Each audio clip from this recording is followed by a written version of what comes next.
In this video हम discuss करने वाले हैं सीपीसी के ऑर्डर 11 के रूल 19 जो कि डील करती है वेरीफाइड कॉपीज से। वेरीफाइड कॉपीज की सब रूल 1 क्या कहती है? Where inspection of any business book is applied.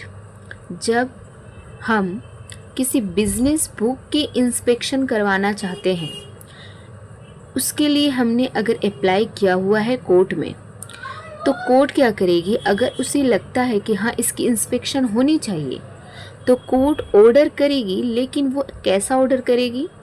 वो अगर चाहे तो इसकी ओरिजिनल कॉपी की इंस्पेक्शन की ऑर्डर ना करके वो ये कह सकती है कि इसकी ओरिजिनल कॉपीज़ में जो एंट्रीज़ की हुई है उसकी वेरिफिकेशन करवाई जाए। कोर्ट चाहे तो उसकी ओरिजिनल बुक्स की भी वो वेरिफिकेशन की ऑर्डर दे सकती है, इंस्पेक्शन की ऑर्डर दे सकती है। और क्या कर सकती है? वो ओरिजिनल बुक्स में जो एंट्रीज की हुई हैं उसकी इंस्पेक्शन की भी ऑर्डर कर सकती है। ठीक है, order a copy of any entries therein to be furnished and verified by the affidavit of some person. और वो क्या की जाएगी? वेरीफाई करवाई जाएगी किसी व्यक्ति के द्वारा बाय एफिडेविट। ठीक है, एफिडेविट के द्वारा उसकी वेरिफिकेशन होगी उस कॉपी की जो ओरिजिनल बुक्स में एंट्री की हुई है। अब उस एफिडेविट में वो क्या स्टेट करेगी, वो क्या स्टेटमेंट लिखेगी? वो जिस व्यक्ति ने वेरिफिकेशन किया, उस एफिडेविट में उसे ये लिखना होगा कि whether or not there are in the original any and what is erasure, interlineation or alteration. उसको ये स्टेट करनी होगी कि ओरिजिनल कॉपी में क्या ऑल्टरनेशन हुई है, कोई चेंजमेंट किया गया है या फिर कुछ इरेज किया हुआ है। तो ऐसे स्टेटमेंट को उसको वेरीफाई करके अपने एफिडेविट में स्टेट करनी होगी, स्टेटमेंट मेंशन करनी होगी।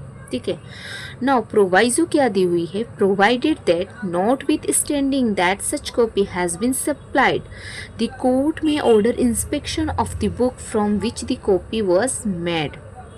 मान लो कि ये जो जिस कॉपी की इंस्पेक्शन करवाना चाहता है पार्टी, उसकी कॉपी ऑलरेडी जो है सर्विस सप्लाई कर दी गई है, डिलीवरी कर दी गई है। फिर भी अगर कोर्ट को सही लगे तो कोर्ट उसकी इंस्पेक्शन की ऑर्डर कर सकती है उसकी कॉपी की। ये सब रूल 1 में दी हुई है।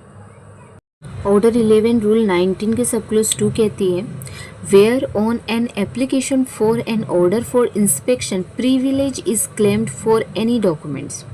मान लो कि ऐसे डॉक्यूमेंट्स की इंस्पेक्शन के लिए एप्लीकेशन फाइल की गई है जो कि प्रिविलेज है। प्रिविलेज मीन्स आपको प्रिविलेज मिला हुआ है कि कुछ ऐसे डॉक्यूमेंट्स को जो आप डिस्क्लोज नहीं कर सकते हो।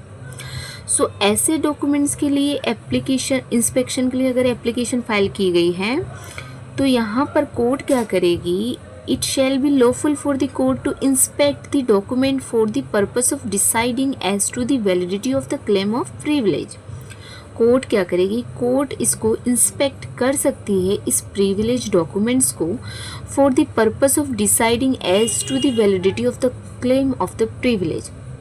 अगर ये जो प्रिविलेज की क्लेम के पर्पस के लिए वो उसको डिसाइड करने के लिए वो खुद कोर्ट क्या करेगी? उसको इंस्पेक्ट कर सकती है उस डॉक्यूमेंट्स को, unless the documents relates to the matters of state.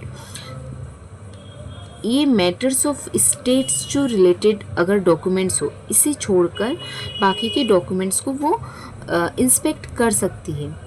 कहने का मतलब ये है कि कोर्ट क्या करेगी? वो उस प्रिविलेज डॉक्यूमेंट्स की इंस्पेक्शन कर सकती है, उसके पास डिस्क्रिशनरी पावर है कोर्ट के पास इस रूल के तहत। ठीक है, लेकिन वो इंडियन एविडेंस एक्ट की 162 को फॉलो करते हुए उसे करनी होगी इस डॉक्यूमेंट्स की inspection, unless the documents relates to the matters of state. ठीक है, ये इंडियन एविडेंस के जो लिमिट्स है उसको फॉलो करते हुए इसको इस रूल के जो दिए हुए डिस्क्रिशनरी पावर है उसको फॉलो करेगी। सब रूल 3 में दी हुई है कि कोर्ट अगर कोई एप्लीकेशन फ़ाइल करता है उसकी इंस्पेक्शन करवाने के लिए, तो कोर्ट क्या करेगी, उसके ऑपोजिट पार्टी जिसकी डॉक्यूमेंट्स की इंस्पेक्शन के लिए एप्लीकेशन फ़ाइल की गई है, उस ऑपोजिट पार्टी को कोर्ट पूछ सकती है कि ये डॉक्यूमेंट्स बताओ आपके पास है या नहीं है। अगर ऑपोजिट पार्टी बोलती है कि मेरे पास डॉक्यूमेंट्स नहीं है, तो कोर्ट ये भी पूछ सकती है कि बताओ कि ये डॉक्यूमेंट्स आपसे कब अलग हुई। सो ऐसा ये वेरीफाई कॉपी में कोर्ट के पास पावर है कि वो पूछ सकती है।